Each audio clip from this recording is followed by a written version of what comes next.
Hello, ladies and gentlemen. Welcome to another episode of Warframe Wednesdays, episode 29. I'm your host with most, as always, Francois878, and in today's episode, we're going to be doing a very late, but very quick review of the Saryn Prime Access pack. Now, I know what you guys are thinking, but Francois, you don't have Saryn Prime in the background. What is this? This is ridiculous. That's true. That's because I haven't actually purchased the Saryn Prime Access yet because I'm still on unofficial hiatus.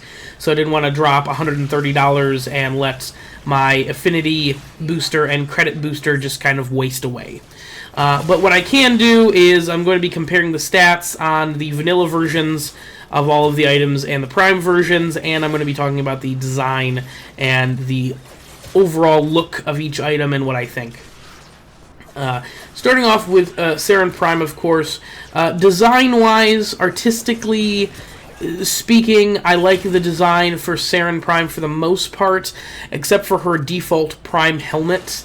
The fact that someone decided it would be a good idea to put a worm Prime coming out of Saryn Prime's forehead, that person ought to be fired. I'm not an artist, so I'm not going to sit here and pretend and tell you that I am, but Jesus Christ, it looks so hideous. I don't know. Maybe I'm crazy. Let me know in the comment section if I am.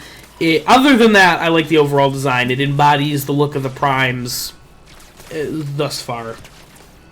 Stat-wise, Saryn Prime compared to Vanilla Saryn, she's got 50 extra armor, increasing her effective health, and 75 extra energy at rank 30. Now, this addresses two of the biggest issues people had with Saryn after the rework, which is she had less survivability, less effective health, and she didn't really have a big enough energy pool to be able to combo her abilities in the most effective way.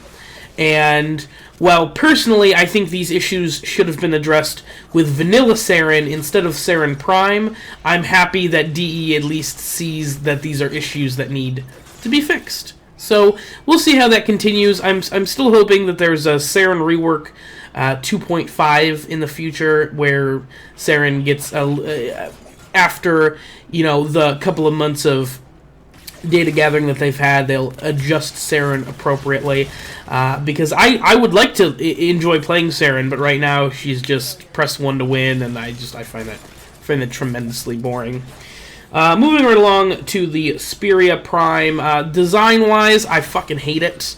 It looks like you're throwing little mini drills around. I think it's silly. It also looks like, to me, a Twister Popsicle. Just go ahead and Google Twister Popsicles, and you will see the resemblance, I swear to you. It looks absolutely fucking hideous. I think it's actually probably one of the worst designed Prime weapons I've ever seen, and that says a lot.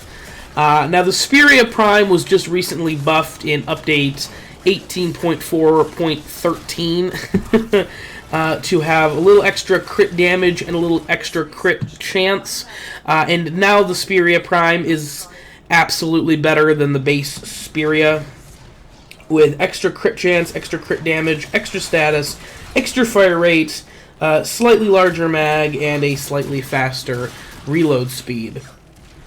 But lower base damage, weirdly. I don't know why. I mean, it's got enough of a difference stat-wise that I would consider the Spira Prime to be better than the base Spira, but it's still... I don't know. But design-wise, I would always use the Spira over the Spira Prime. It looks cooler. The throwing knives just look way more badass. The Nikana Prime, moving right along to the last piece of playable content in the Prime Access pack. The Nikana Prime is a direct upgrade to the base Nikana by a huge amount, and it's only a slight upgrade from the Dragon Nikana, which is what you're seeing me use here, which I'm a big fan of. I think that making sure that the Dragon Nikana is still a viable option for people at endgame is very nice for people who don't feel like going out and farming the this Nikana Prime right now.